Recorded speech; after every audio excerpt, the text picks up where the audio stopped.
Welcome to Fashion Neurosis, Nicknight. Thank you, Beth. Very nice to be here. Can I ask you what you're wearing today and why you chose these particular clothes? I wear pretty much the same thing every day, depending on whether I'm shooting or not shooting. I tend to wear single-breasted suits, a bit 1960s style, usually from Kilgar, from Saville Row. And I wear them with a pair of black trickers, black brogue trickers, and a white shirt. My white shirts are from a shirt maker called Frank Foster.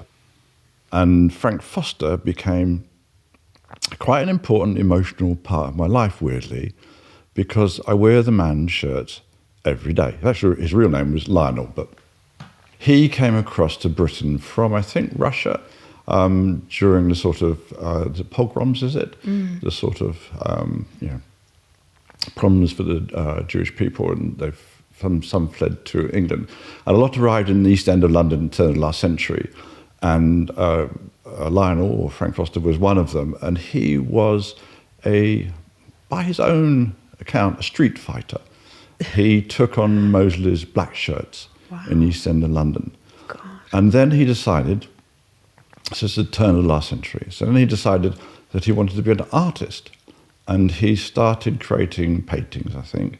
And was going to show, in fact, he might have even shown in Russia on one show with two other artists who sadly I forget, but they're important artists that we would know if I could remember their names, we'd recognize them. And then he decided after that he actually didn't want to be an artist. He felt that he wanted to do, I can't remember how he put it, but sort of, not a serious job, but a proper job. And so he became a shirt maker. Back in the days where if you wanted a shirt, you had to go to a shirt maker.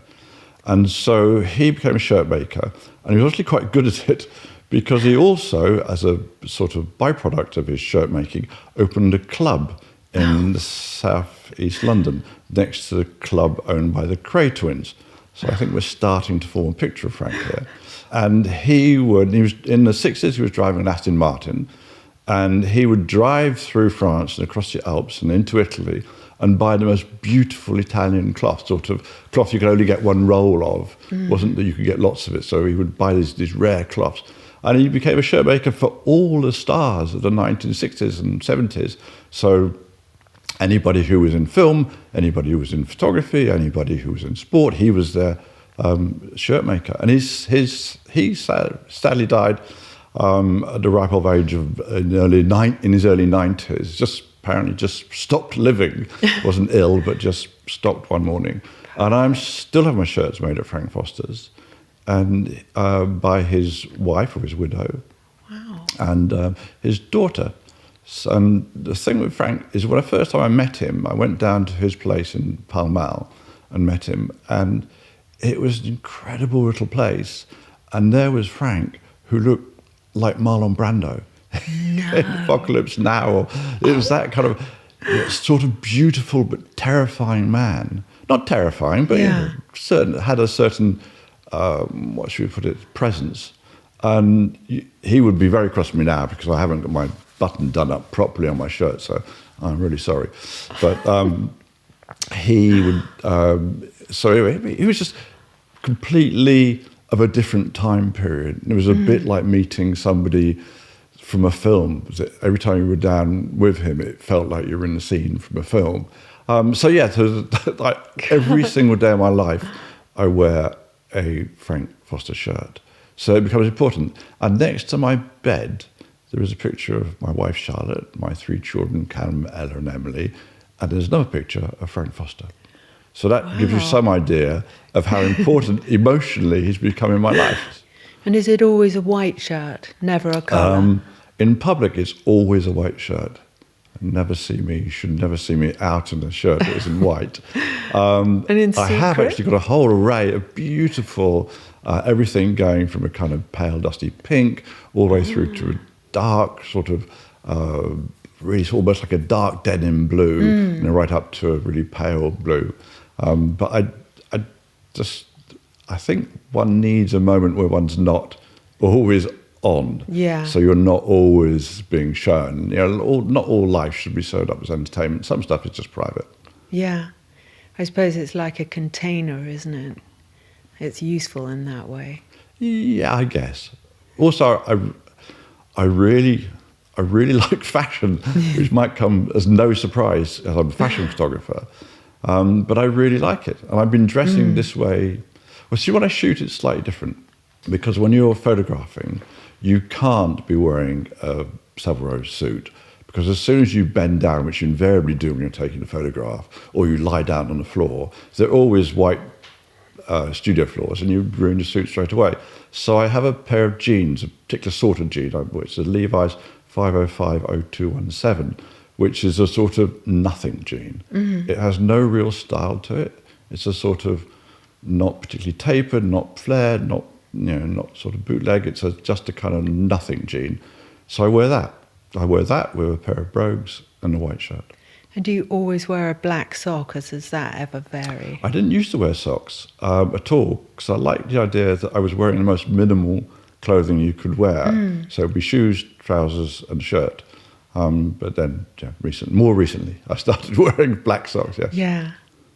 In the world of fashion photography and filmmaking, your name as an avant-garde visionary is the most respected. And how early in your life did you notice you were drawn to the unusual over the conventional, and where did that come from?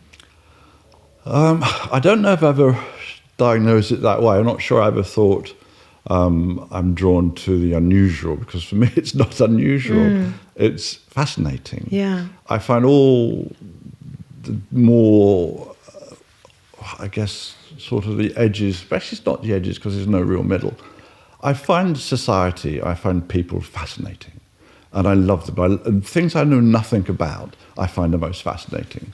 So when I find myself in a situation where I really don't know, it's not my life experience. Like a lot of the people I've worked with, so Lee McQueen, for instance, we are very different people.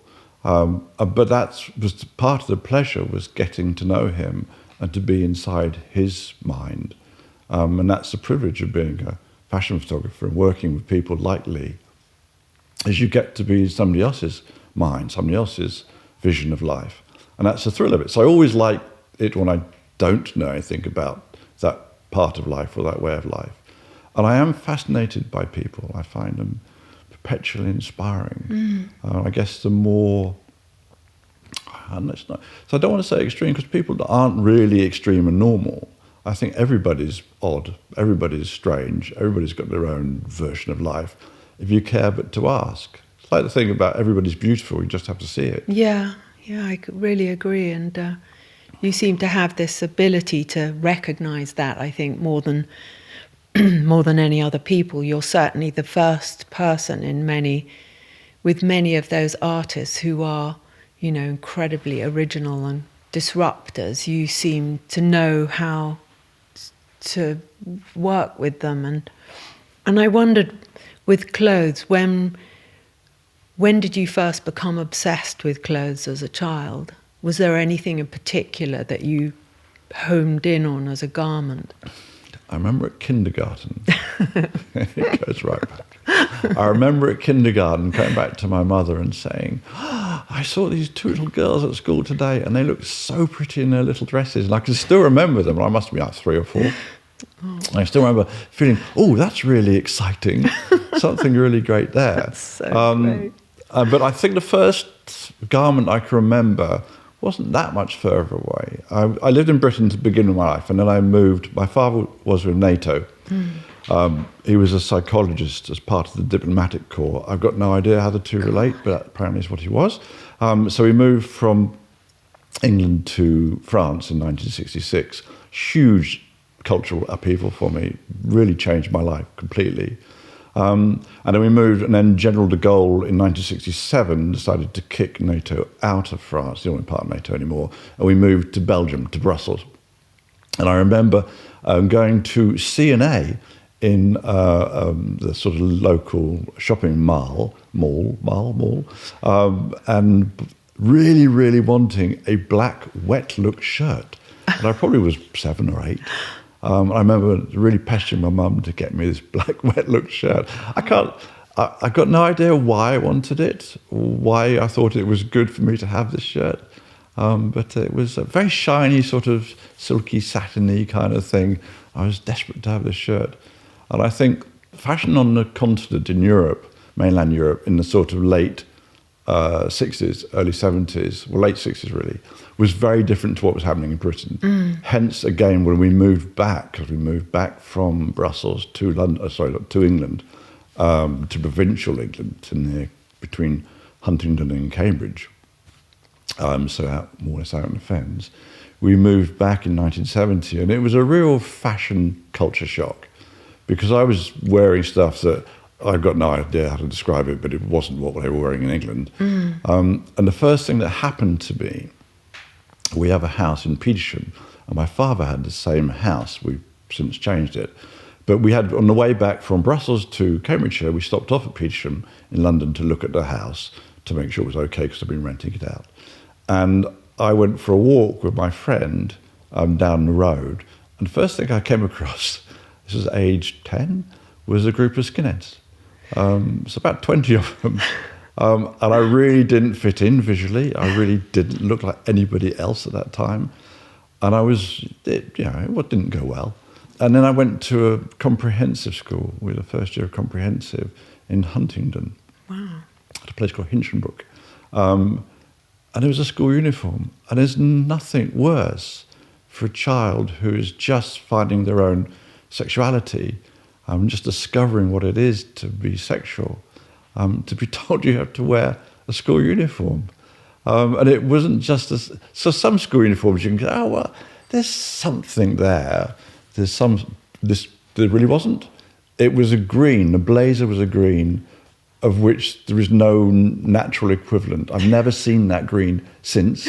If you want to imagine AstroTurf, but worse, it was that sort of colour. A repulsive green colour that suited nobody. And certainly not my skin colour, sort of pale, wasn't good with sort of bright neon green blazer. So they sort of desexualised you. Yeah. And I found that the biggest shock. And then at the time, I remember my favourite film in Brussels I saw just before I came back was Woodstock. And so I really wanted to be in Woodstock. I was like, this is age 10. And I thought, wow. That's what I want to be. I want to be, long. And then I discovered sort of, bands like Led Zeppelin and stuff, and long curly hair. And then Jimi Hendrix with a huge afro. And I was like, that's what I want. I had no idea I couldn't actually grow an afro.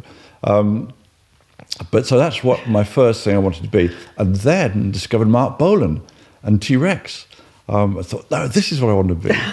And so I sort of slid from kind of Woodstock into glam rock, all the time being in Britain in the early 1970s, which was the dullest place you could imagine fashion-wise, apart from they had skinheads.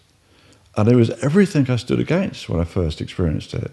It was short cropped hair, and it was like really sort of these tough utilitarian clothes and very kind of sharp. And I wasn't at all there. In my own head, I was off with Mark Bolan. But also the funny thing was, Bella, and people I don't think realise this now, is you couldn't buy clothes. It wasn't like you could go into a shop and buy a kind of great... There were no clothes. For an 11, 12-year-old boy, you couldn't go and buy your clothes anywhere, especially in provincial Britain. Yeah. The only fashion shop in Huntingdon it was the same place you bought your school uniform from. So that sort of sets you some God, sort of... yeah. So it was the only place you could get clothes were at the Army Navy store. So you'd have to get clothes and you'd have to customise them, dye them or cut them up or, whatever it is. But that was all part of, what it was.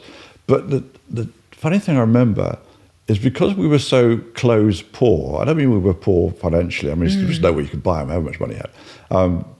Because we were so clothes poor, my group of friends, we had one pair of Dr. Martens, silver painted Dr. Martens, that we'd pass around the group. So you'd get a week with these boots, and they were silver, and they were 8-hole, so they weren't very high. And I had Hawkwind written down the side that somebody had written probably quite badly. And they were a prized position. So you had your week with the Hawkwind Dr. Martens, that was a thing. But then somebody got hold of a pair of platform boots.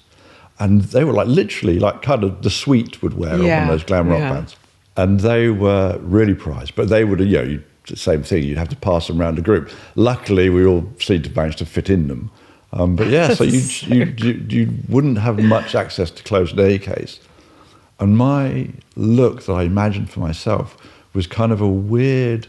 I discovered makeup at the time, and it was completely whatever. But it was... You see, in the film Death in Venice, there's a character called Taggio, yes. a beautiful curly-haired boy. And I really wanted to be Taggio.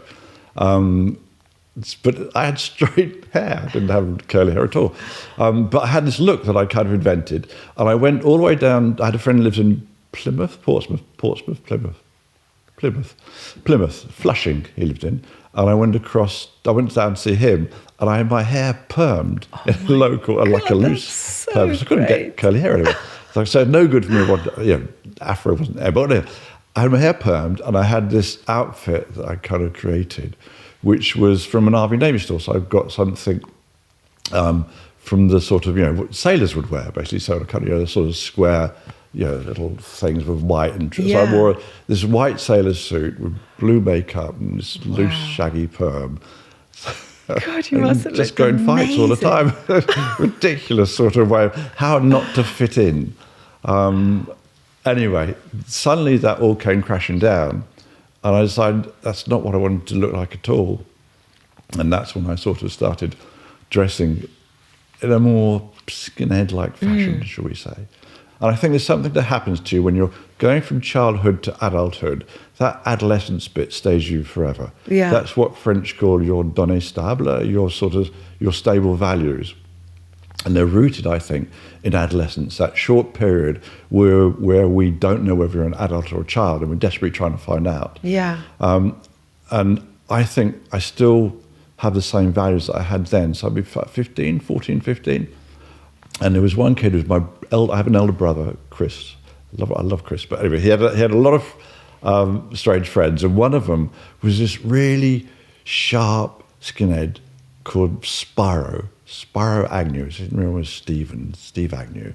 And there was a big council estate on Huntington, basically without going too much into the sort of socio-whatevers of the time. When London was bombed out in the war, they moved a lot of people out of London up what was called Expansion Corridor. Yeah. And one of them was up the A1, and there was places like Stevenage. And Huntington was another one when they built a big council estate called the Oxmoor Estate on the edge of this little market town called Huntington. And consequently, you had these real cockneys living up, people from the East End of London living up out in the fens, basically. And there was but the kids on the Oxmoor Estate were great. And Steve Agnew, Spyro Agnew, was one of the sharpest. And I remember him turning up at my house one Sunday night. And he was on a little scooter, stripped-back scooter, and he had a two-tone tonic blazer on with a pocket handkerchief with a stud in it and a button-down shirt and the kind of stay pressed and the loafers, all that stuff. And he was so sharp. Wow. And he was so, he was, good with his fists, and he was all that sort of, the sort of, for a 13, 14-year-old boy you kind of looked up to. Yeah. So he was dead hard. And he was, and he was so confident and so cocky and so sure of himself. And it was that mixed with all those other references. And I just felt I didn't, all the sort of glam rock stuff, all of that stuff, it just went straight out the window. And I got into that sort of very sharp, utilitarian, no nonsense sort of way of dressing, which was, here we are. God, because 55 years later, what is? Your first book is Skinhead, and that everybody has that book. I've got it somewhere in my chaos of library, but it's so fascinating listening to how your clothes obsession as a small child was completely overrode any type of self-consciousness, and how that's taken you into such a high art kind of realm of fashion. And I wondered what the first piece of art was that you saw that made you think you wanted to become part of that. I think the first piece of art I remember, I can't be sure that it defined anything to do with fashion, is it Carl Andre, the bricks? Oh my God, I was obsessed with him. Really? Well, he was. He had a show, or there was the 2 lines of bricks, pale bricks, at the Tate. I remember being very kind of angry with that, very challenged by it, and then trying to understand it, and then thinking I should go and disrupt it. And then thinking, no, it's brilliant. And, and I think that's when art starts to make some sense. You're not just like, oh, that's pretty. And because all the sort of pre-Raphaelite stuff and the Alphonse Moucher and all that sort of psychedelic stuff that was so absorbed into kind of, sort of early sort of rock music in the 1970s. So there was that. But the real art, the first time it really mattered to me was Carl Andre's bricks. That's when it mattered. But I can't even, in my most imaginative state, imagine how that had any effect on my fashion. You could say it's a rigor, a sort of decided, is this, not that. Yeah. So. Yeah, because I heard about him. My dad didn't talk about art very much, but for some reason he told me this story, and I don't even know if it's true. And he said, oh yes, there's this artist, Carl Andre, and he did this thing where you went into this broken down house and walked up 8 flights of stairs, and right at the top in this attic, there was Carl Andre sitting in the bath with lumps of rotting meat floating around. Excellent. And I thought, oh my God, that's the most amazing. I wanted to see it. And I've tried looking it up and I've never found any such thing, but it seems to go with the idea of him, and it was just such a good image. There's also like Vito Acconci. I don't know about Oh, Vito Acconci is great. I mean, in that vein, he had a piece where he created, I think it was a glass floor in a gallery. And I think it was, I'll summarize it. It was a glass floor, and Vito, you'd walk into the gallery, and under the floor would be Vito Acconci masturbating. Oh my God. Which it's a little bit in the same domain. Yeah, because Marina Abramovich did a performance where she described that anyway. I think the audience couldn't see it. It just, I think all those things seem quite connected to fashion because something happens that doesn't really make any sense, but the outcome is very affecting. And I don't know. I love those type of absurdist things. Yeah, I've always thought that fashion's probably and arguably one of the most important art forms we have. And part of it comes from my time as a skinhead, because I knew what my physical appearance, what that effect I would have on other people, for good or for bad. And I think it's what we first see of people. And it's how we express ourselves. There are very few, if any, people who dress randomly. I mean, you might think, but most people make some sort of elective decision to at least present themselves in some way, to say something. So it's self-expression. So I think fashion be much maligned, but fashion, for me, is one of the most important art forms we have. And I've always enjoyed playing with it. I've always enjoyed knowing the effect it has, and also enjoyed just the richness of it. Yeah. In part, I think it comes from a sort of dichotomy in my parents. That my father was a very unfashioned person. So he, as I said, he worked for NATO and he worked for the Ministry of Defence. He worked with the Royal Air Force, and then his last office was at Admiralty Arch. So it was very much a part of that sort of world. Imagine Tinker Tailor Soldier Spy, sort of my dad's world. And everything, all the walls in the Admiralty Arch were painted sort of fawn or mushroom or taupe, or those sort of subtle colours that shouldn't disturb or stand out. And that's the sense of dress as well. So my dad was very much that. Mother was the complete opposite. My mother would change her clothes 3 or 4 or 5 times a day. So she'd dress for breakfast, she'd dress for 11 o'clock in the morning, she'd dress for luncheon, she'd dress for mid-afternoon, she'd dress for high tea, she'd dress for supper, she'd dress, all the way through the day. She would be changing And my parents lived alone, so she was just doing it for the fun of it. That's so and cool. My mother wanted me to be a doctor.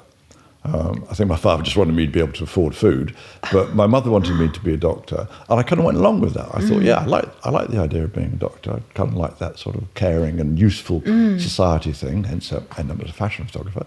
But anyway, I like the idea of being a doctor morally, and I went along with it without questioning it. My father was a scientist, he was a psychologist, and my mother originally was a physiotherapist, so they're both in sciences. And she wasn't allowed to be a doctor because her father said it was unladylike. My mother was born in 1915, so it's a whole bunch of values which are almost completely antiquated now. Yeah.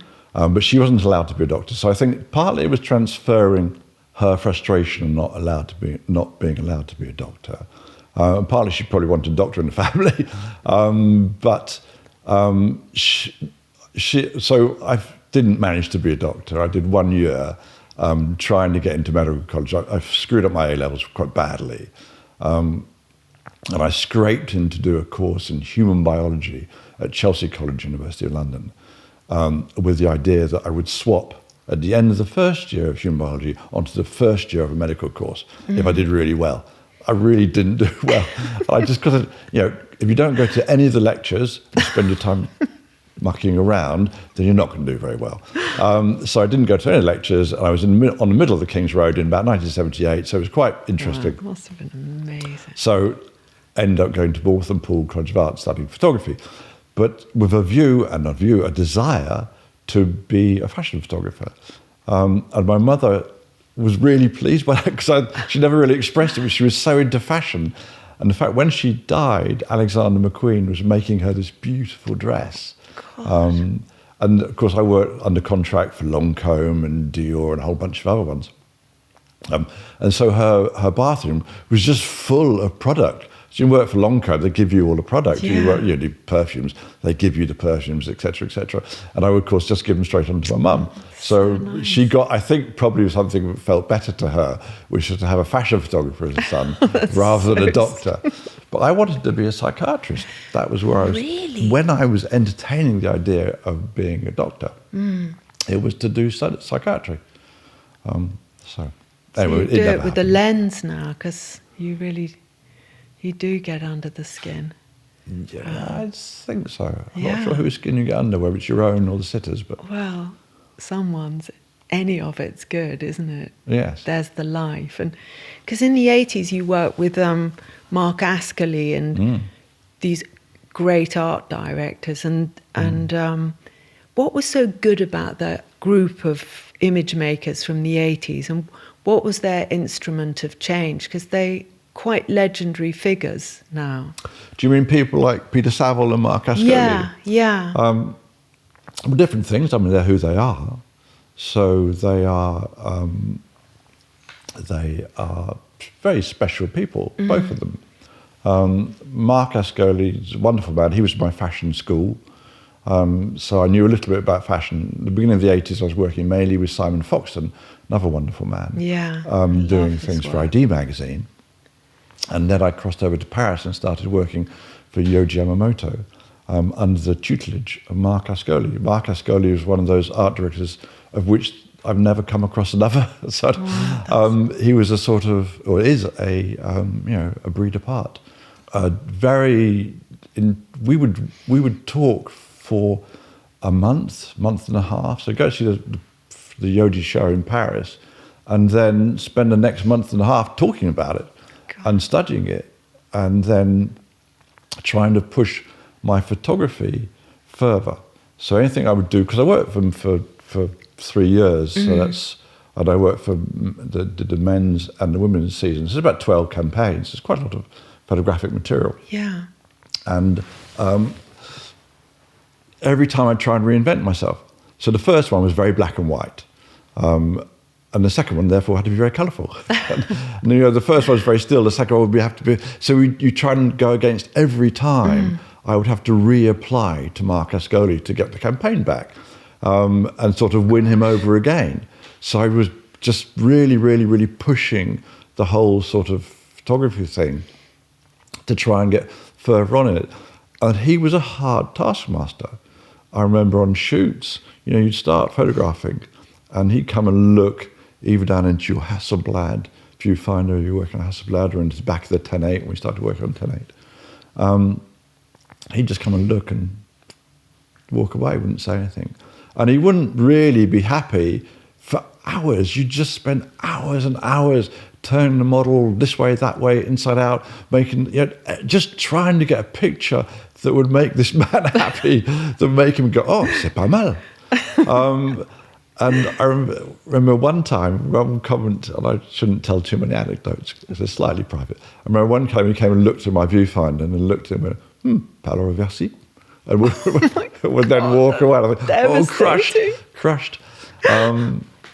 But he was my school. He was my school. And then, of course, we'd spend a month or so researching. Then we'd shoot it, and it would take about a week to shoot the catalogue. And then we'd spend a month, or not a month and a half, working on the layout with Peter Saville. Again, a wonderful man, so culturally rich, so refined in his senses. Really, these are special people in every sense, just a physical sense. Peter's skin, it's going to sound weird, but Peter's skin is quite unlike anybody else's skin I've ever seen. And he knew what scent, the smell of a man, so important. God. Peter would know exactly how to smell. And it's such a, I know it probably sounds odd, but these things are important in your interaction with people. It's the texture of their skin, how their hair is, all those things are so fundamentally important. And Marc, who was half Tunisian and half Italian, was so kind of, is it charnel, the French word for kind of, about the body? It's so much about the physicality, about the smell, about the texture, about how they move, about the sound of their voices. All these things are so important when you're working with somebody. But both Peter and Marc pushed to make those campaigns the best they could possibly be. And every season I would have to persuade Marc that I was the right photographer again to do the campaign. And so I was always going up against other photographers, always sort of. I remember there was one season when Nigel Shafran was trying to do the campaign, and I had to outdo Nigel Shafran. He would have done a great campaign. He had this whole idea, which was brilliant, that he was going to get the collection, and him and Marc were going to go to Barbès, the kind of Arab quarter of Paris at the time, and give the clothes away on the street and photograph the reaction of the people receiving the clothes, which would have been brilliant. I wish he'd done the campaign, but anyway, I did it. So that's great. That's what it is. But anyway, I'm not quite sure where we got to this point. But you were asking about Marc Ascoli and Peter Saville. They were my school. Certainly Marc was my school in terms of fashion. And after the campaigns came out, and I'd be like kind of all chuffed, he'd sit me down and he'd say, Nick, and he'd show me a book by Richard Avedon. I go, oh, great. It's like so much better than anything I'd been able to do. But it was never easy. It was never sort of full of praise. And I found, when I stopped working with Marc and Peter, I found that really hard. When I started working for other publications and for other companies, you do the first Polaroid shoot, and we go, oh, it's amazing. And you think, no, it's not. I've got to be here suffering for about 4 or 5 hours before anybody can say it to you remotely good. You can't say it's amazing already. And so I was very much part of a way of working where you would tear yourself apart to get a great image. We would push and push and push and push and push until you could hardly stand anymore. And you'd have to get to that point where you physically couldn't go on before the day could finish. And on the Yoji shoots, we were never finishing until 3 or 4 in the morning. We were starting again the next morning at 9. So it was hard. And I found that when I stopped working with them, I found that really hard to replace that pushing of your mentor or your tutor to get better and better. And I guess in music, you have people like Rick Rubin. I guess he's a similar sort of character. People would say, he probably doesn't have the kind of that pushing thing, but where you get a very, very different point of view. I worked with Kanye for 10 years, and his point of view on how we create an image completely different from anybody else's. And it goes back to what I was saying to you at the beginning. I get drawn to people who are nothing like me, and I get drawn to ways of being that are outside of what I would naturally do. Yeah. So Mark and Peter for Yoji, and Yoji's clothes were amazing. Yoji, I mean, it was in the I started working for Yoji in the mid-80s, 86. And at the time, you had people like Mugler, Montana, Versace, and it was all about the body. It was all about the woman's body. It was about a cleavage or a waist or a neck or a bum. Or, it was all about sort of woman's physicality. Yeah. That's what the clothes were showing off. You look at those great Versace clothes, they're all about sexy, powerful women. And Yoji's clothes were about poetry and about a woman's soul and her intellect. And I so much fell in love with that vision of a woman that wasn't about her sexiness or her body. And I thought, why does it always have to be about that? And then I came across, through Mark, I came across Yohji Aoto's clothes. And they were about a world I knew nothing about. He was from Japan. It was a whole different culture. How he approached women was, I thought at the time, absolutely beautiful. And talking, in these deep shades of dark blue and black about a woman's soul and the poetry and intellect. And it was just a million miles away from anything I knew. And I remember going to see my first Yohji show in Paris. I knew it was in the Cour Carrée du Louvre, so it was in that pyramid, in that square, sorry. And as closer you got, as you walked from your hotel, which at that time was the Louisiane on the South Bank, which is about 28 quid a night, you walked closer and closer to the Cour Carrée du Louvre, and the more people you saw dressed in black, and at the time nobody dressed in black. And it was like these little ants were kind of swarming towards this sort of, it's a very strange feeling that you were part of a cult or a sect or something. Yeah. It's just so strange now to say nobody dressed in black, but you didn't. In 85, 86, people weren't dressing in black. And I remember there was a couple of people. Dylan Jones wore a lot of Yohji in England, Paul Rutherford, and a makeup artist called William Faulkner. And there were a few people I knew that dressed in black in Yohji. And it was so different, slightly military look. So there was a sort of slightly feeling of kind of utilitarian combatness, or not combatness, but utilitarianness.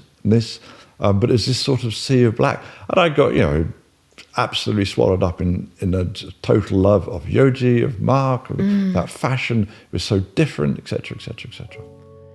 This is a paid advertisement from BetterHelp. Feeling overwhelmed can make it hard to remember what actually makes me feel better. There are so many helpful tips out there, and sometimes that's confusing too. What to choose? Should I make the bed or go for a walk? But then I have lots of work and feel stuck about what actions to take.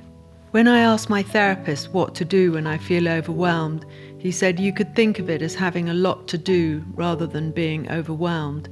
He knows what I'm capable of, and I found this very helpful. With over 5,000 therapists in the UK, BetterHelp is the world's largest online therapy platform, having served over 5 million people globally. As the largest online therapy provider in the world, BetterHelp can provide access to mental health professionals with a diverse variety of expertise. Talk it out with BetterHelp. Our listeners get 10% off their first month at betterhelp.com/neurosis. That's betterhelp.com/neurosis. It's so interesting, listening to you describe the exactingness and how it taught you how to work. And it's very unfashionable now to be very demanding of your, the young people one works with. But when I worked for Vivian, she was a hard person to get a compliment. I'm sure she was. And you just gave up. You didn't even try. You just tried to do everything you possibly could. And it was a great training. And my parents weren't big on compliments either. So it was really useful to me. And I just don't think I would have known how to do things if I hadn't had this kind of extra, every time I got close to the lifeboat, it moved away, and I just had to try harder. And I found things within myself, and I love listening to those stories, and I think it makes you feel more capable. Yeah. And now I'm much older, I have to rein back my exactingness, but I also know that it's the most important thing I have is just, I suppose, how you communicate it. And you launched SHOWstudio as a platform to showcase the entire creative process around fashion and image making. And you're one of the big pioneers of fashion and fashion film. And I wondered if you had a favourite filmmaker. Probably Godard. Probably Jean-Luc Godard. I love how his films look. They remind me of the Paris I knew in '66. Paris became such an important cultural reference to me. Which again, it's those données stables, those values that you hook onto quite young and they never leave you. Godard, I think, is probably my favourite filmmaker. That being said, I have a strange way of watching films.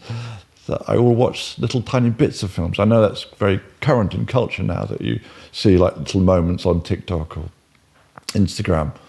But I find that, dipping in and out of films, filmmakers will hate me for this. But I find that really enjoyable. I don't to sit down for 2.5 hours and watch a whole film. Obviously I've done that. But now I get my pleasure from just zipping and sort of looking at 30 seconds of an actress or an actor or a scene, or it's in the way that you look at photographs. Yeah, that's so interesting. You go through a book and because look at photographs. Bring that quite a lot into your own filmmaking. These moments, which are, sometimes repeated, but sort of like a distillation of something. Fashion film has had to be invented. It isn't a medium that was, of course it existed before SHOWstudio, but there was never a platform for it. So people like Blumenfeld and even Man Ray and Guy Bourdin. Yeah. Guy Bourdin did fashion films, but did he? There was nowhere for him to put them. So he filmed his models. Yeah. And we have them on SHOWstudio. But there was nowhere for you couldn't put them on television. Television wasn't going to run a 30-second or minute-long Guy Bourdin fashion film. And cinema was completely hopelessly out of cycle with that, because a cinematographic cycle is about 3 years, roughly, to do a film and everything else. And, of course, fashion is every 6 months, arguably. So it was completely hopelessly, you couldn't show fashion that's, 5 seasons out of date. What would be the point? So fashion film didn't really have anywhere to go. So lots of photographers tried it. Some, like Serge Lutens, did perfume commercials for Japanese brands. I think did some for Shiseido and another brand, which are brilliant. Avedon did things with Brooke Shields, I think it was, for some perfume, for Calvin Klein. Oh, did he do those? I didn't know he did that. those. And Brooke Shields is brilliant. Yeah. Of course, it's also Avedon giving her the platform.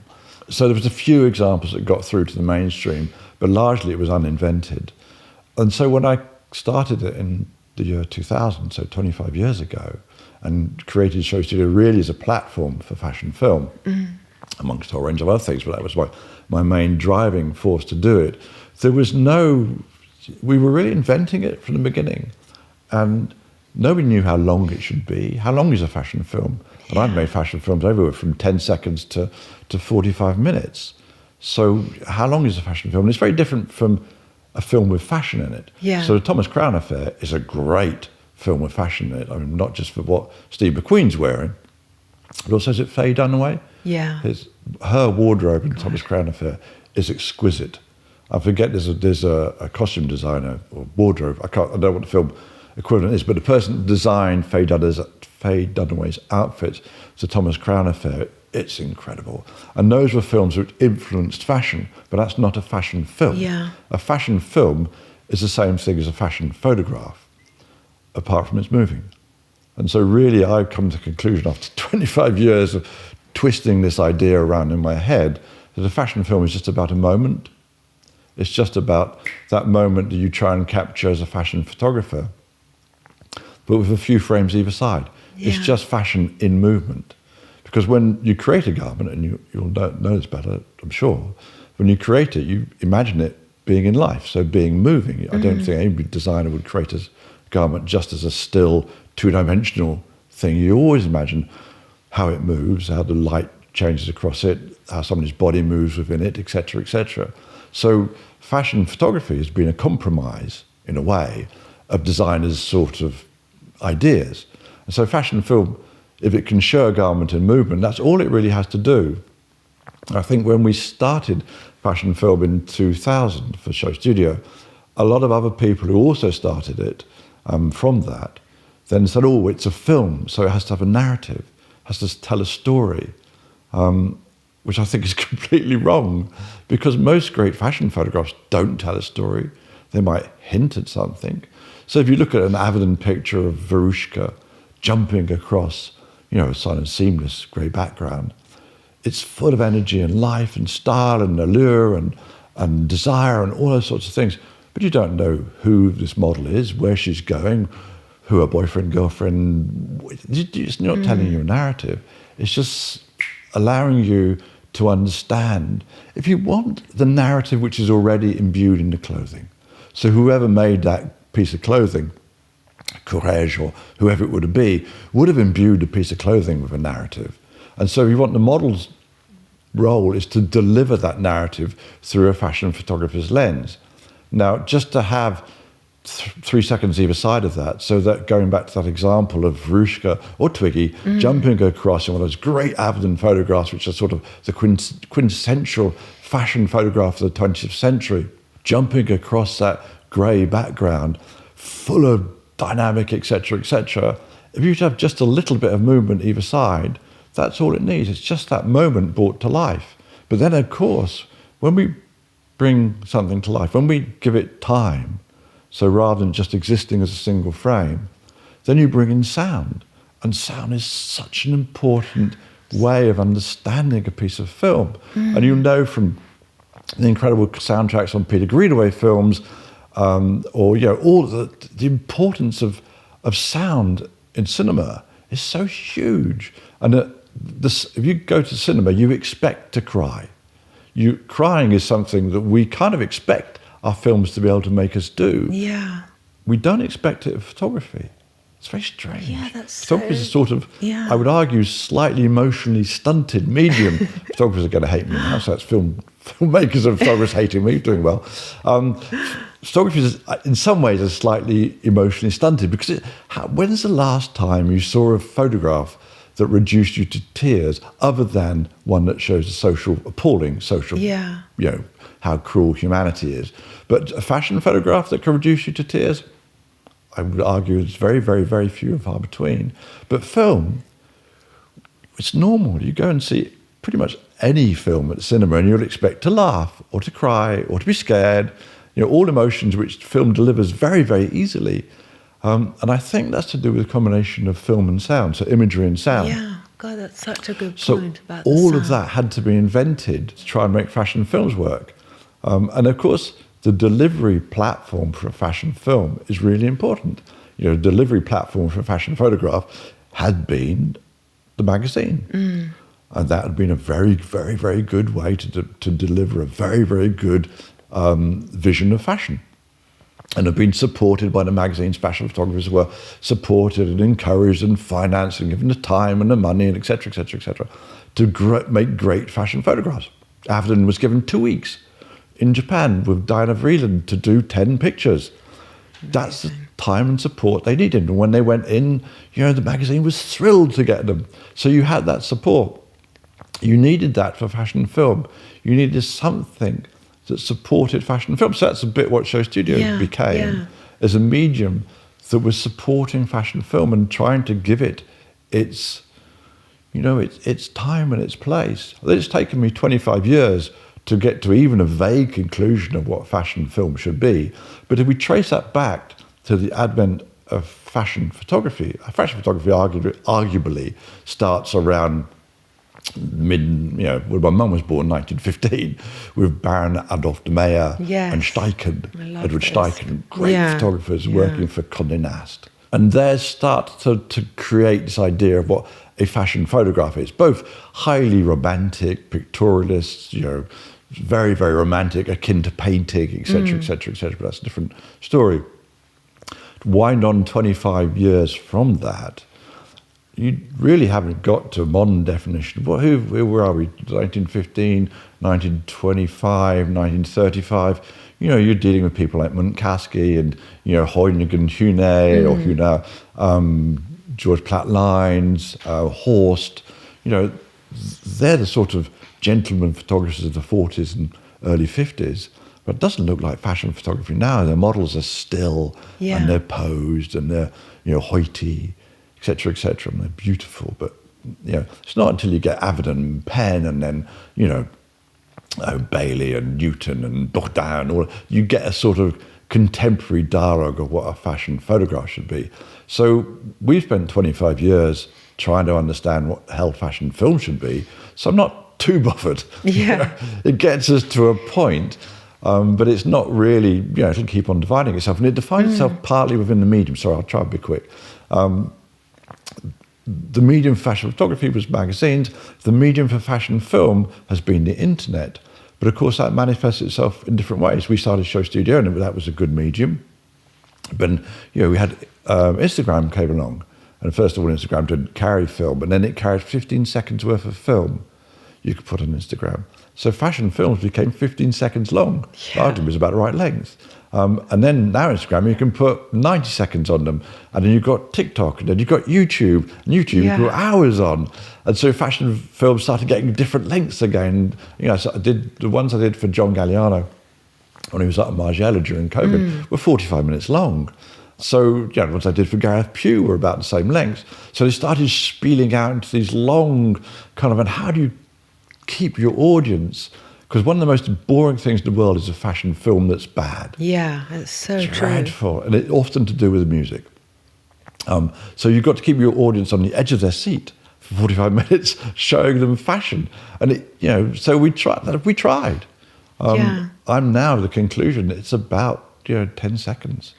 They're very difficult to make, fashion films, for sort of a multitude of reasons.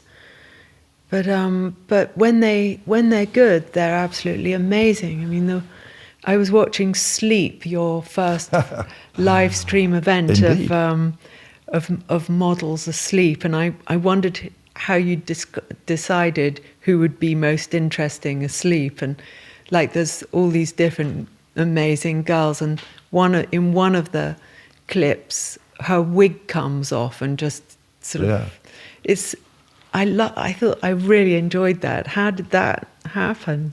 Well, one of the things the internet provided quite a few things, which was quite radically different from magazine world. One of them was live broadcasting. And we started SHOWstudio in 2000.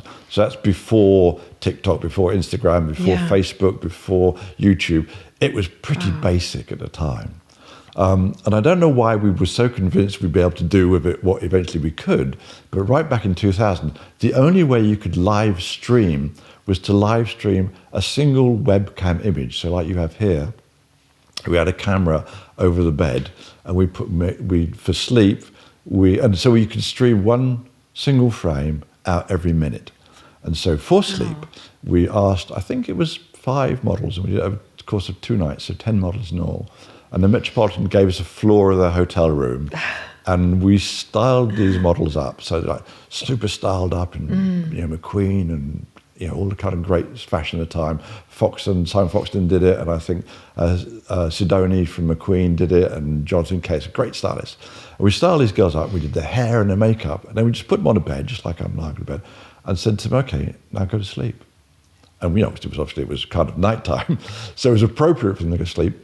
And then they just fell asleep. But of course, in your sleep, you move around. And of course, if you're wearing a kind of dress, it sort of bunches up, and they weren't comfortable. And then they'd kind of do that and knock the wig off. Yeah. And, you know, I think Liberty Ross has had a short whip that she was sleeping with, short crop. And then one girl had to get up at 5 o'clock in the morning. So she wrote, I think in lipstick on the bed sheets, and, you know, goodbye.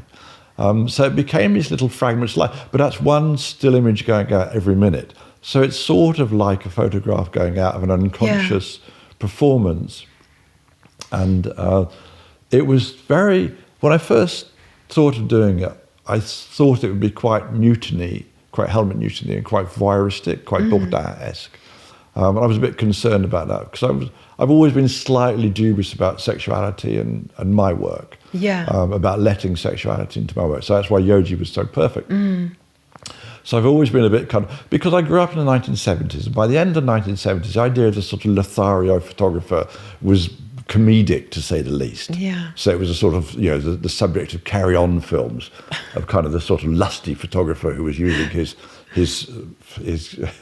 photography to bed young women. Post Bailey, it all became so tawdry and cliched, etc., etc., etc. So going back to Sleep, as it were, I thought that it would be a bit Helmut Newton, a bit kind of creepy and voyeuristic. And actually, they were like pre-Raphaelite paintings. Yeah, it was they very were beautiful. And because they were on a real piece of lo-fi equipment, because it was on the crappy webcams which were sort of so lo-fi at the time, because you just couldn't stream much data out. And they were beautiful. And an assistant of mine, a fantastic girl called Ruth Hogman, who was one of the inventors of fashion film would be, she asked for a leaving present of a print from Sleep, and we did her a sort of 3-meter big print of one of the girls from Sleep. And it was beautiful. It was like a Klimt. It was so painterly. There's such gloriousness in lo-fi, because lo-fi shows you the mistakes. Yeah. And because SHOWstudio has never had any money to speak of, we've always had to do things for nothing. And so, whether it was a sort of security camera that we had to use as our camera, or whether it was always Make, Do and Mend. It was always Blue Peter. It was always kind of, but that forces you to be creative. Yeah. So the Sleep thing was these kind of really cheap webcams that were A, the only ones we could get, B, all we could stream out at the time. But the quality of the lo-fi is, because there's something about being able to see through the cracks in life. Yeah. To be able to see to something better. And I've always thought that your work starts to show you the cracks, and the more failure that is in your work, the more you don't achieve what you think you want to achieve, the more it goes wrong. I'm a great believer in failure and chaos in work. So when you start trying to take a photograph of somebody, it's never what you think. And of course, I used to work on a 10x8 camera, so we'd pin up the Polaroids on the wall, and now I work like most other photographers with a screen so people can see. And I love the fact that people can see what you're doing. Yeah. So if you're photographing somebody, the first shot you take of them is never very good, nearly always. And so you go through this humbling failure. So you're photographing people, and my desire when I photograph somebody is to make them look the best I could ever imagine them looking, to make them look the most handsome, most beautiful, most aspiring, whatever it is. You want to create the best picture of them. And the first picture that comes out of the camera is normally rubbish. And they look awful because either the makeup's wrong, the lighting's wrong, the hair's wrong, the styling's wrong, or I'm wrong. But it's quite humbling, the fact that you have to stand in front of somebody you really care about, whether it's Cindy Crawford or Robert De Niro, and you have to show them a picture that you've taken of them, which is shit, or crap, or not very good, or just embarrassing, or you wish you hadn't, all those sorts of things. But that forces you to try and go deeper, to try and find more. And it's in so doing that you sort of, my modus operandi is to start off by failing in a way. And I wish I didn't have to. I wish I was a genius and could just go from, hello, nice to meet you, sit in front of my camera, to brilliant photograph. But to get anywhere near a brilliant photograph, you have to go through hell. Yeah. And it's that old training from Marc Ascoli that forces me to do that. But it's in so doing that you see things you didn't think you were going to see. And you're not trying to see what's in front of you in any case. You're trying to see what you can't physically see. Yeah. You're trying to see your desire. You're trying to see with intuition, perception, and all those sort of emotions that we're not really trained to use. So you never want to photograph what you can see. You need to photograph what you can feel, what you want to see. You're never taking a photograph of what's in front of you. You're taking a photograph of what you hope to see. So that sort of, if you want, it's not a desperate attempt, because that would be the wrong move, but it's a deep searching to try and find an image which is good that you haven't seen before, which forces you to see through the cracks, forces you to grasp at things which you think, little sparks little glimmers of light. You think, yes, there's something there, and you follow that, and you try and get to that. And it isn't a solitary pastime. I have Sam McKnight behind me going, yeah, it's great, or Val Garland going, that's fantastic, or Marc Ascoli going, pardon, merci, or whatever it is. Yeah. But you have people around you, and that team, that collaboration, whether it's Lee McQueen or John Galliano or Gaga or whoever it is, that coming together, that working together is all really important in it. It isn't a solitary pastime where you walk into a room, stand in front of somebody, click the button and it's done. Yeah. You know, the only time that's ever happened to me was with a picture of Bjork with Alexander McQueen. Yeah. Where it was for the cover of Homogenic, and Lee came to the session and Bjork walked in. And was that the one with her lips, those tiny lips? And and the amazing spiral. All that. It's the Homogenic cover, which was literally the first shot. God. So she stood in front of the camera, Lee's next to me, and I was working on a 10:8 camera, so you put a sheet of film in, you go click, take the sheet of film out, put a sheet of Polaroid in, go click, so don't move in between, and then you show people a sheet of Polaroid. Lee saw the Polaroid and go, right, I got it, we're going, bye. Left. My God. Literally one shot, and he walked out. So we got it. Didn't see any, he said bye to Bjork, bye to me. Off he went. And Bjork and I were kind of like, well, we're all here and dressed up, so we might as well try. So we went on and on and on, trying. Yeah. I worked for 3.5 hours with her to try and get a shot that was better, and didn't achieve it. God. And that was partly the brilliance of Alexander McQueen. Yeah. That he could see things we couldn't see. So he was already so in advance of seeing the image that wasn't in front of us. So he just knew straight away. So that's the only time where, yes, I walked behind the camera, go and click, I'd got the image and that was it. Apart from, of course, I didn't trust it. And I spent hours, 3 hours or so, trying to get a better image, but not managing. And there is also something, I don't go too deep into psychology because I don't know where I'm going to go with it, but there is something in spontaneous. You know, work in a medium which is about spontaneity. It's about your initial reaction to a scene. Yeah. And sometimes, especially if you're working in reportage, or, you know, I was doing Skinheads, where you didn't have time to think. Mm-hmm. You literally just had to point and press and hope. So there's something instinctive. There's something in the grasping everything in a split second. There's something in that which goes against all of that reworking, diving back into it, trying to see the glimmer of light. So there are different ways of working it. So I'm 66. I've been doing it since I was 17, 18. I've still no idea how to take a good photograph, other than just pushing yourself through the pain every time, and the uncertainty and the doubts and the worry and all that sort of stuff. I'm just as nervous today before I take a photograph as I was when I first started, probably more so.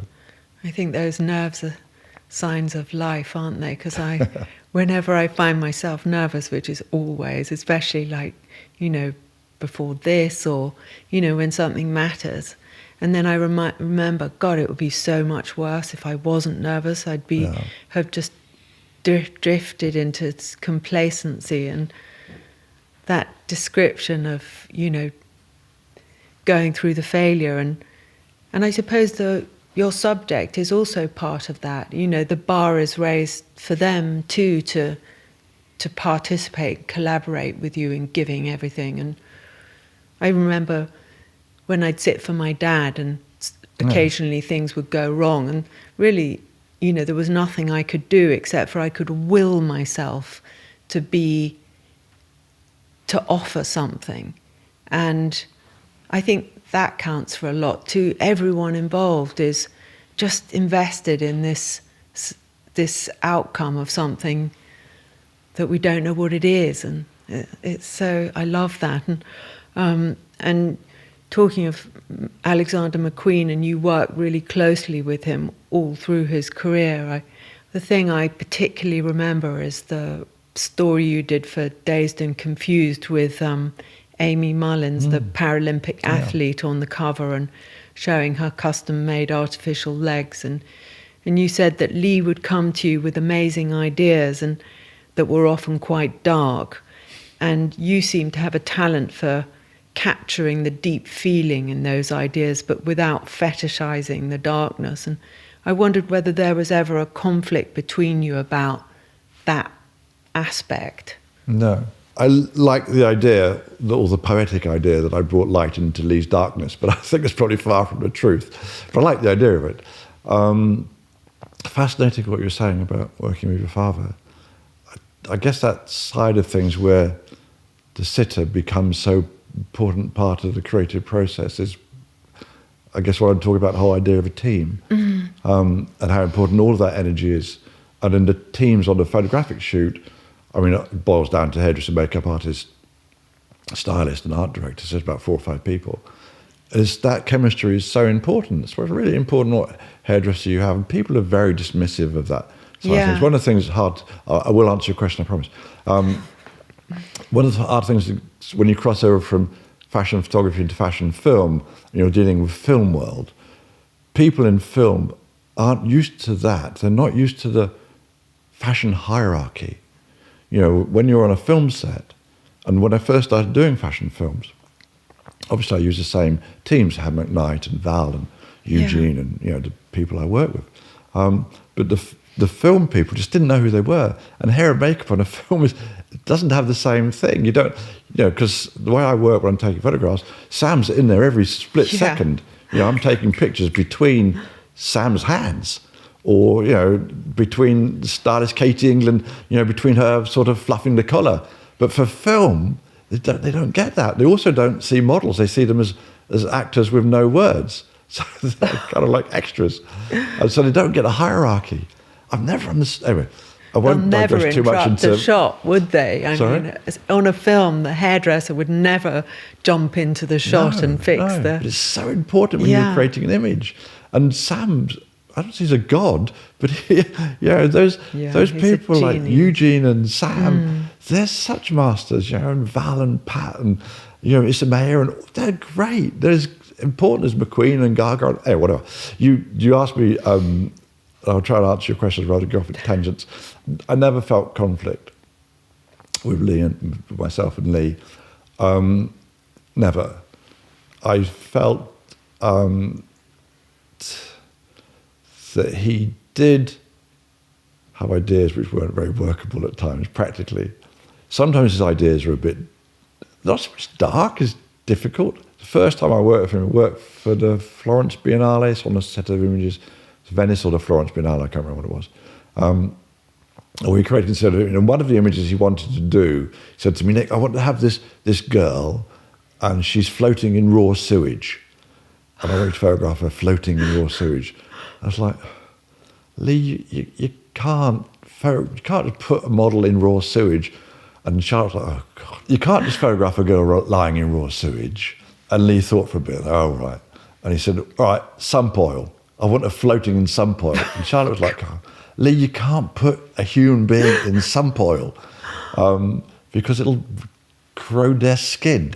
So there were ideas like that which he didn't really see part. I mean, I don't know how he would have survived in today's world, but there were ideas like that which were dark, but they were just impractical more than they were sinister. Because he said in some of the things I was looking at, he said he brought you his psychotic brain and you brought him pure professionalism. Excellent. And it was such a gorgeous, it was just perfection. It was such a joy to work with him in the way a nightmare can be a joy. It wasn't ever a nightmare. That's not at all, I shouldn't have really said that because it's not really at all how I felt. But it was such a journey. And he was like Marc Ascoli, that he wouldn't be happy easily. Yeah. He'd push. He'd really, really push. He said this other wonderful thing where he said there's that photograph with his head exploding, sort of on fire and exploding. And he said that he thought, well, anger can be in a picture rather than smacking someone in the face. And it was so touching. We were similar in something. There was something between Lee and I which was similar. He'd describe things like we did the picture which is called Blade of Light, which was the idea of what looks like sort of a comet hitting a set of models and throwing them up into the sky, and it's sort of, its passage through them. And his idea, and he came to me with that, was, I want to photograph as if a bus hits a bus queue of people. I was like, holy, no, you can't, no, you can't do that. And so, I'd say that to him, and then he'd say, well, how about then, quite crossly, how about then if it's a comet hitting a group of people? I think, that'll work. We can work with that. So often it was just a recalibration of how we'd express the idea rather than the actual essence of the idea. In the end, the picture, which was supposed to be in raw sewage, we did in molasses. We decided to photograph the poor girl lying in molasses. Molasses is like Marmite. I mean, it's really thick, brown, heavy, sticky, viscous. It's really not very nice substance. Quite interesting, actually, but not very nice. And we put this girl, got a huge, like a swimming pool, it's like, you can inflate in the studio, filled it 1.5 feet deep of pure molasses. I can't remember how many gallons we poured into this thing. And then we put the girl in it, sitting on top of it. So we pushed the girl into it, and she's wearing a grey suit. But then nothing happens. You just see less of the suit. It's under the molasses, and you can't see it. So actually, the picture was not very good. Because it's not, you imagine it to be better. Yeah. It sounds much better than it was. It was just a sheet of shiny, black, very dark brown, reflective material. And once the girl went into it, because you can't see through it, you just lost her. So some of the ideas just didn't work. Because it sounds like such a revelation lying in a pool of molasses, but it's interesting to find that it isn't that interesting. The process was much more interesting. Getting her in and getting her out was quite a process. Yeah. Otherwise, it's just like, there's something in digital photography called the clipping plane, which people who study tech will know what I'm talking about, where when you create a 3D avatar of somebody, and when it goes outside of the data wall, if you want. Anyway, I try to explain it in layman's terms, I don't even know in professional terms, but you get what's called a clipping, and they just disappear. It was a bit like you had a clipping plane on it, she just disappeared. There's no more information under the molasses. So trying to get her out was quite a problem, because it was quite hard getting her in, but once she'd been in there for a while, it was quite hard getting her out. And I thought, it'll make a brilliant picture, her covered in molasses. No. You didn't get a picture? Didn't get a good picture. God. Anyway. Yeah, because one of the pictures of yours that I became obsessed with was the photograph of Devon Aoki with wearing McQueen and her eyes filled with black. And I can remember the moment where I was sitting when I saw that picture. It was the cover of The Independent. And it was so affecting. And when you said a fashion photograph can rarely make you cry, but sometimes it can just have this seismic effect that you realize you just have to live more intensely or be more aware or just get further in, not to the molasses, but into it. What are the qualities that in a model that you look for? Because it was such a beautiful photograph. I think you have to see beauty in them. That doesn't mean they have to be beautiful, but you have to see beauty in them. And as I'm sure you know as much as I do, that beauty manifests in so many different ways. We talked about, it's in the texture of the skin, or the way somebody moves, or how they speak, or it's so much more than just the physicality of people. When you're photographing somebody, you need to find them beautiful, and you need to be interested in them. Yeah. How can you do anything profound if you don't care about the person in front of your camera, or if you don't care about the clothes they're wearing? That's why I only really want to work with designers that I love and I admire. Yeah. And that's because I don't know, if I was working with somebody whose clothes I didn't admire, I don't know how I could make an honest picture. So you have to, but it's not a problem. There are lots of amazing fashion designers. Of course, life is very, what's fascinating about life is how the opposites. So, I fell in love with Yoji, and I fell in love with the whole of the idea of his vision of women. And at the time, I wasn't excited by the Muglers or the Versace's. But now with a different head on, or a different attitude, or a different, just trying to see the opposite, fascinating, incredible clothes. Some Mugler's clothes are just incredible. So you just need to find somebody you are fascinated by, interested in, somebody you desire, not in an obvious way, but somebody you sort of want to know more about. They send you into a kind of, when you can imagine somebody's life and their thoughts, and you become obsessed. Yeah. Not in a stalker weird way, but just kind of, because it's amazing. I mean, Devon was amazing. Everything that she looked like, it was amazing. If you looked at her, she just sends you off into kind of so many visions. It's the same with all those great models. Kate or all the ones that we know. Yeah. But then I also photograph people a lot who aren't professional models, people who I see in the street or more frequently now on Instagram, who I find absolutely fascinating. One of the joys of me for Instagram is finding people who I think are physically amazing. I mean, how they look. And so, I will write to them on Instagram. I'll direct message them. I'll say, hi, I'm Nicknight, and I'm a photographer, blah, blah, blah. Just want to say, I think you look amazing. I would love to photograph you. Most of the time, they'll write back, and they're very, I think it's a nice thing. Yeah. There's a girl at the moment who's in Kazakhstan. Yeah. But I can't get her out of Kazakhstan. But she's incredible looking. Really incredible looking. Just a vision of what is the human. I just find it fascinating. Absolutely fascinating. I remember the first time I photographed Gemma Ward. Oh God, she was amazing. When she walked on stage, she'd opened for Prada, I think. And then I'd photographed her for W magazine or something. And when she walked onto set, I was absolutely just blown away. I mean, she looked so alien. She looked like a different form of life, different life form. And I remember thinking, she just looked like no dove I've ever seen. So inspiring. So, that's what I mean, you become obsessed. Yeah. And you become obsessed. You want to photograph her again and again and again. But I keep finding that. It's not like it happens rarely. My problem is it happens all too frequently. My life is full of people I want to photograph and I want to work with because I find them exciting. There's a whole range of people. I just have this desire to work with them, to photograph, film them, work with them, make sculptures of them now. Because now I make sculptures, I 3D scan people and they, of course, can print out a sculpture of them.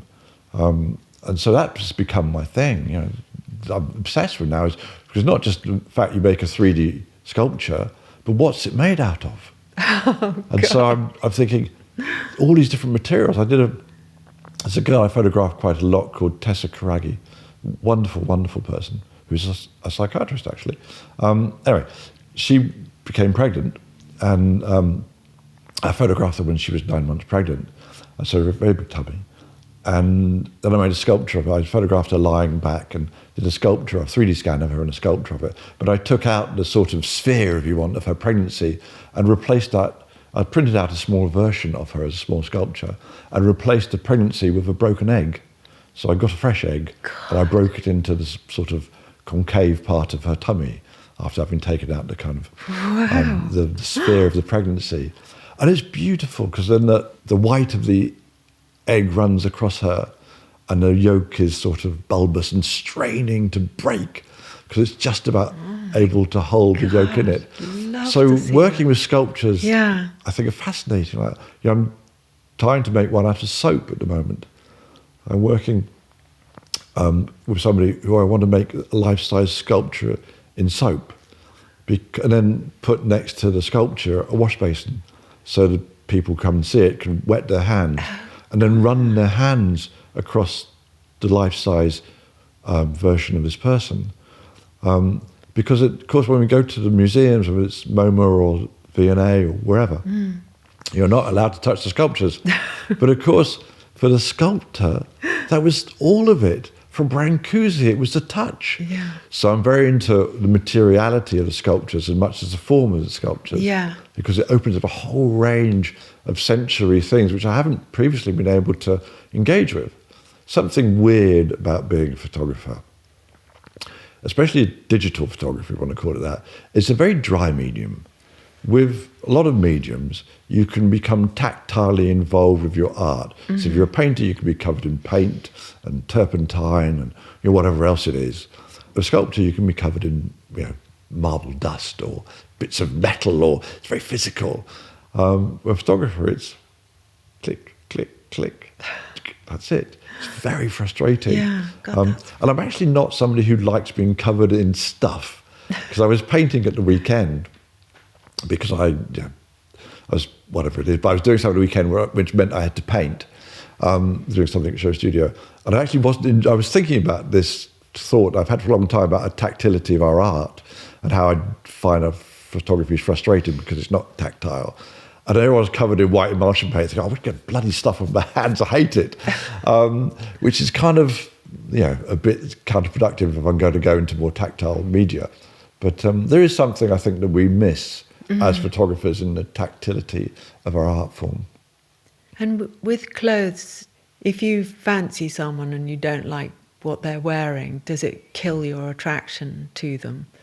I think if somebody dresses in a way which I wouldn't expect, I find it more fascinating. I never presume that I know more than the person in front of me.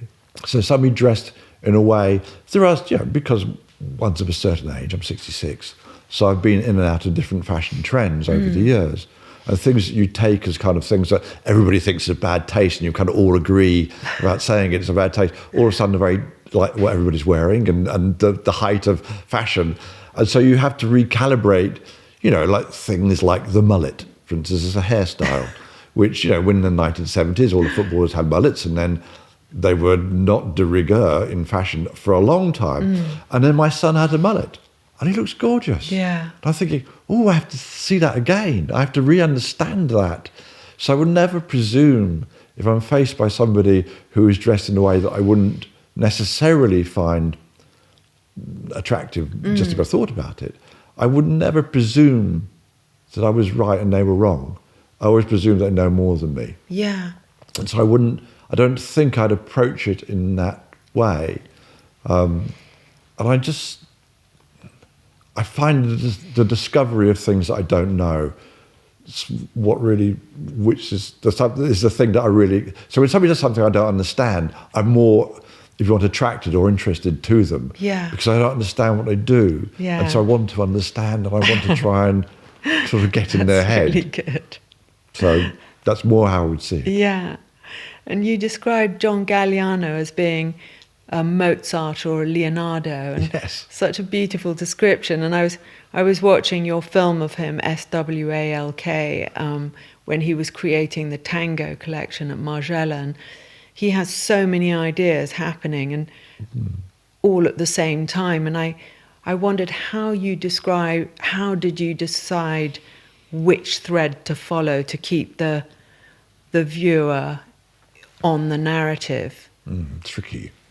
In those SWALK films, which are two, I think the tango's SWALK 2, they're both, after saying that fashion film shouldn't have a narrative, I had to then eat my words and create a narrative. Yeah. And so we hired a writer to actually give us a narrative, which to thread in and out of the thing. So for all intents and purposes, what you're seeing, because they were done during COVID, those films, because it wasn't really an easy way for him to do a show.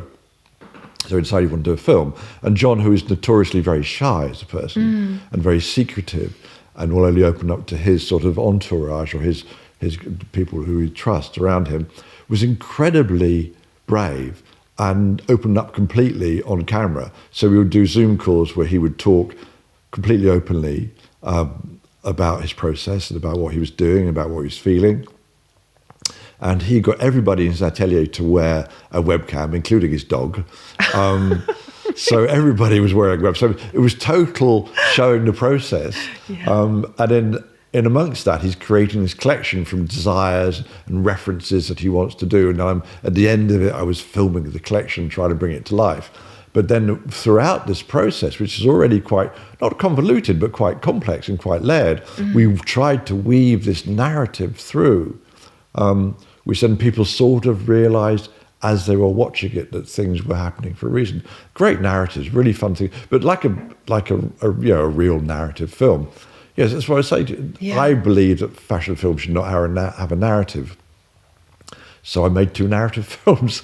In a way, you have to work in opposites. Yeah. You know, it's like I say, I don't presume that I'm right and the other person is wrong, or I presume there's another way of doing it. And John is so wonderfully educated.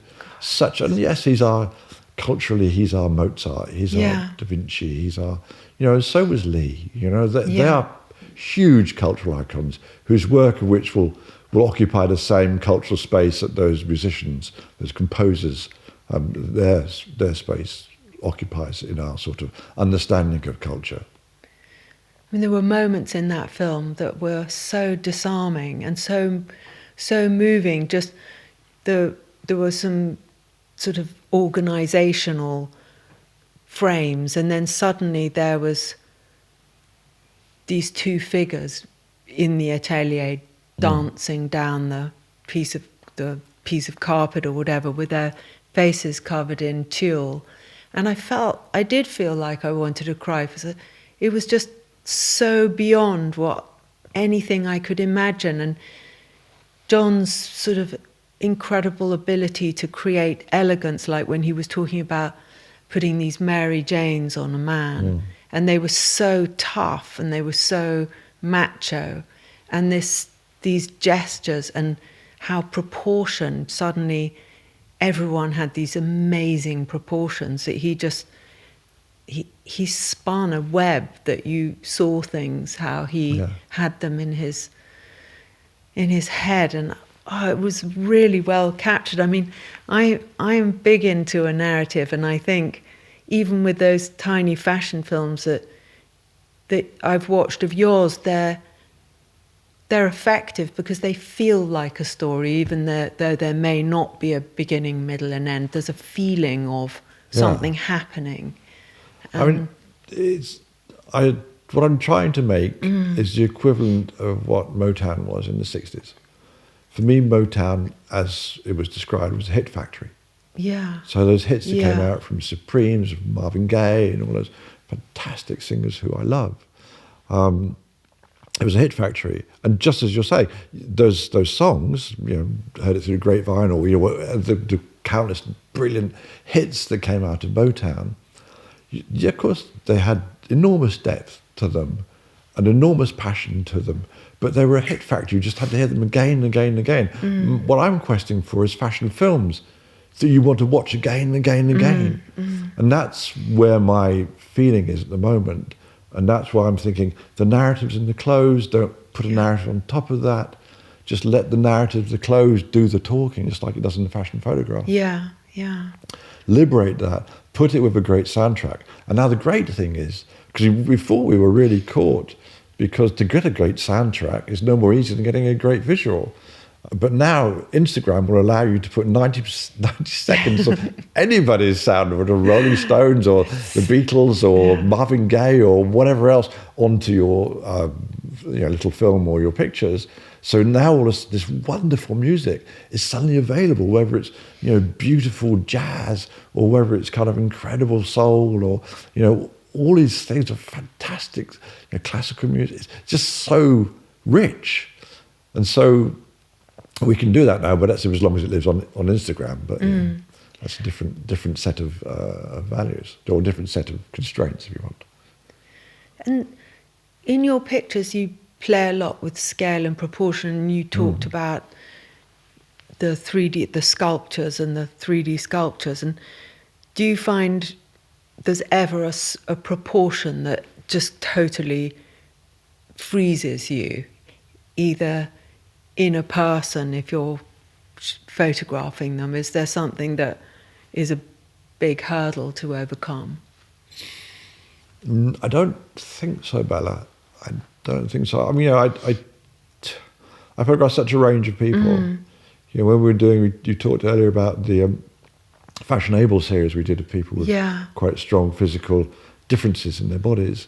So people who were born without legs or with spina bifida or thalidomide or all those, who've got very, very different body shapes. I remember before that story, and we were photographing people, as I said, whose mothers had taken the drug thalidomide. So Alison Lapper was one. His bodies are completely different to ours, to I guess what you would see most times. But they're people, and the body wasn't the thing. And I remember thinking to myself before I went on to the session, how I'm going to fuck this up. How could I know I'm going to offer my hand to shake their hand, and they're not going to have it's going to be. I know I'm going to fuck up. And of course you don't, because it's not about the physical. It's about the person. It's about humanity in the person, and that's the thing that you contact with, and that's the thing you photograph. You know, and it's whatever shape the body is, it's fascinating. Yeah. You know, so I don't really have that. I mean, yeah, it's very easy because a lot of clothes are designed to fit on a certain body. So, yes, that body shape is, you know, so it's long, etiolated, a long neck. And, you know, it's a 1950s kind of, you know, Lisa Fonsengruve's pen version of beauty. But then you've got the Kim Kardashian version of beauty, you know, with a tiny waist and big bust and, you know, big posterior, which is equally as fascinating, equally as beautiful. And I remember so clearly when Ye said to me, I'm going to introduce you to my girl, and it was Kim. This was new O2 Arena backstage. And I met Kim, and she was perfectly lovely. And I remember the hostility that was raged against my postings of Kim when I was photographing Kim when she first started on the scene, and still to some degree now. And I just thought that feels so wrong to me. You know, well, just prejudice against her shape. In the way that Kate had so much prejudice against her. I think, well, what has this girl done to outrage you all? Yeah. You know, does she stand for values that you don't stand for? Is that such a... Even people who I respect enormously, and, you know, certain journalists and things, were so rude to me about Kim. I was sort of thinking, I really take people how I find them. And this woman has been nothing but kind and well-educated and well-mannered and charming and, you know, for all intents and hardworking and considerate. And so where's the problem here? Yeah. I met much less considerate people, much less educated, much less kind, much less, you know, I don't know, well, I think people bring so much, I don't know, unnecessary hate to things. Yeah. I find it really, really strange. And there's a laziness in a sort of knee-jerk kind of prejudice like that, just a lack of imagination, and that shows up quite a lot in people, in attitudes to fashion. You know, women's shape changed culturally with Kim. I mean, I could argue where the shape came from, etc., but that's not really the point. The point is, culturally, it had a huge impact. And I remember talking to a lecturer, he was Central St Martin's or London College of Fashion, and talking to them about what the students were into. And this was just when Kim was first appearing on the screen. And the lecturer said to me, my students are all absolutely obsessed with her. Obsessed. Wow. They don't want to know about the fashion models. They want to know about her. They all want to look like her. You know, so it's that thing, you know, it's that sort of cultural thing that becomes so kind of, you know, I don't know, it's just so important. I find it hard that people get so stuck in their opinions that they can't change, because life's much more fascinating if you change your opinions, you try and see things in a different way and try and understand things in a different way. Anyway. And you mentioned about your dad being a psychologist in these military organisations, and was that top secret, or did he tell you anything, or what was he looking for? I don't know exactly what he did.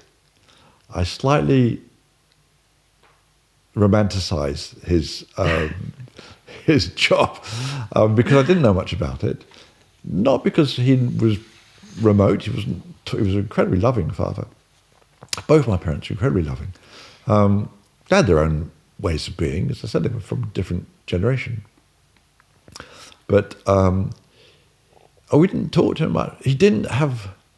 See, I've thought about this a lot, obviously, because he's my dad. But he didn't practice his work on me as far as I knew. So there was no sort of, I didn't feel the presence of his psychology in my life until I realized quite a while after he died that maybe he did. When I was born in 1958. It's a long time ago now. Anyway, but at the time, the prevalent psychological theory was that of a psychologist who I hate called Skinner. I don't know them. There's somebody I don't understand called Skinner. Mm-hmm. Skinnerian psychology was very much the idea that you could bring up children without physical affection. You could bring up children without love. Put them in a cage, they'll be fine. God. Don't bother. It wasn't exactly that, but it's going towards that. So I remember one of the few conversations I had with my dad about psychology, he said that he'd looked at Skinner and dismissed it. Mm. But then my parents brought me up without discipline. So they believed, and I think this came mainly from my dad, because I think my mother was secretly more a disciplinarian, but they brought Chris, my brother, and I up without discipline. So they said, you will learn by experience. You will learn by doing things. We won't insist that you sit at table with us. You can sit under the table if you want. But you'll learn quite quickly that most of the interesting things are happening above the table, so you'll sit back up at the table. So they certainly never physically disciplined me. That was the plan. Life doesn't work out exactly that way. But the idea was that I was brought up without discipline. So I was allowed to do whatever I wanted because I would learn. Nature's boundaries would assert themselves. However, what appeared at the time when I was a young teenager to be brilliant, but I can swear in front of my parents or do whatever I want. I then started this creeping feeling that it was neglect. Yes. And it was actually, should they not have put some boundaries in place? Because they might have brought me out without discipline, but it doesn't mean school had no discipline. Yeah. It doesn't mean there wasn't law, and it doesn't mean there wasn't the law of the street, and there wasn't the law of the land. So I quickly, having no disciplinary walls in my family, quickly went outside those to find the things that would stop me doing stuff. So I quickly came up against, a range of different things, shall we say, abstractly, that would stop me behaving the ways I was behaving. So I did look back at that and think, was that part of some psychological experiment to try and bring up your children without discipline? And of course it all went wrong because we did. We came off the rails. Yeah. Probably I came off the rails a bit more profoundly than my brother, actually. I think the firstborn always has a harder time. The secondborn is in this slightly sort of calm oasis of, well, he's done it, so I can do twice as much. So I think it came off the rails in my early teens, and it got very disciplinarian for a while. At home? At home, yeah. That psychology was not applied in the same way. So, without going into it too much, my dad burnt all my clothes to stop me going out. So he was so cross with me and my behaviour. So the way to control me was to burn everything I had, to burn everything other than my gorgeous school uniform.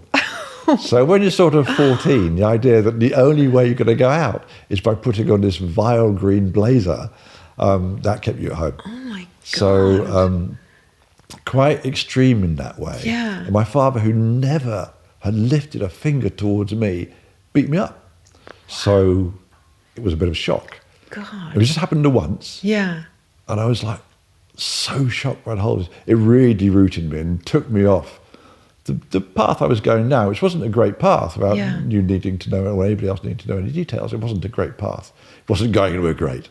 So it did very abruptly, put me back onto a path. Yeah. And that's where I think I started on the path which I'm still on. It's not totally coherent, but it feels like the same vibe, if you want. Yeah, yeah. I'm quite Charlotte and I, my wife and I, are quite different in terms of how we live our lives. She's much more freeform, and I'm much more sort of ordered, if you want. Yeah. I see it as a pleasure, but I think other people would call it an issue. But I like things in straight lines, and I like things when they're ordered because one can think better that way. So if the house is a total mess, I can't really think very easily. But I've had 3 children, so the house has been a total mess. And that was fine. I just had to indulge it. But I take quite a lot of just simple joy in arranging things in neat lines. Just simple joy. No, I have no worry about it, and there's no psychosis there, or doesn't impinge on my well-being or my behaviour. But I think I heard a rumour that you had a Pantone colour for your shape, for how you like your tea. I actually thought that was a really good idea. It's a really good idea. It's actually Charlotte, not me, because Charlotte drinks tea. It sounds like such a good rumour to go with. It's a good rumour. Your brilliance. There's a rumour around that I have an umbrella to match each suit I have, which is true. And they're all different shades of things. I mean, I have a lot of suits, And of course, I know the difference between mid-grey 9 and mid-grey 10. Today we are wearing mid-grey 10. I would never wear light grey to an interview like this. I never wear dark grey. I have a whole range of little tiny details that nobody else knows, nobody else cares about, more importantly, which I quite enjoy. So although I dress the same every day, or virtually every day, it's in the detail that I get my pleasure. And it's, the collar moving a centimetre higher or lower, or, all those little tiny details that, as I say, nobody else should know or will want to know or cares about, but I do. And those sort of little details I find fascinating, and the harmony that I get by arranging things. So I guess what I'm trying to do when I take a photograph, I'm making a composition. When I have a camera that I'm looking through or working with, I'm composing, and I'm making what I would term as melodic constructions or melodic compositions. So I think very much in terms of music. And when I'm photographing, I'm looking for that harmony, that melodic harmony, that note that I'm looking for in my head, which is through arrangement of things. And so because I describe it so much in terms of sound, so melody, harmony, note, etc., which is other words that come naturally when I'm trying to describe my own process, I think I'm probably synesthetic, which is where you mix up, you taste colour or you see sound or whatever it is. So I think I probably have some synesthesia knocking around within me, which I find utterly fascinating. And I get very fascinated by all those things which we don't understand about ourselves. Dyslexia, synesthesia, dyspraxia, all those sort of things, which I think is sort of, I can't remember who said they were superpowers, but they probably are. So all those sorts of things I find really exciting. So my pleasure I get from composing my environment, which is a sort of lost battle, really, because the environment doesn't stay composed. But I imagine it composed, and that gives me a certain amount of pleasure. But it's not that I get stress, displeasure, anxiety, or anything negative from it not being in that way. It's just I'd rather it was. But as I said, having 3 wonderful kids who we don't have any art up in our house because it's not how I want to have. Any art I have, I put in my house in Cornwall because that's a different situation. Or I put it in SHOWstudio because that's a different situation. But in my house, I don't put anything on the walls other than my children's paintings from when they were tiny, and they would just draw and we'd put them all around the house because I thought it was joyous. So I don't get displeasure in that way from lack of order or chaos. I just get pleasure from order and putting things in rows and all that sort of stuff. But it's probably quite short-lived and not very. But there's something nice in the harmony of that. Well, it seems to have an incredible result, and it brings so much joy and pleasure to all of us, your admirers. And thank you so much, Nick. Well, it's been lovely speaking to you. I hope it's been interesting to listen to. It has been totally riveting. Thank you so much. Well, it's absolutely my pleasure, Bella. Thank you.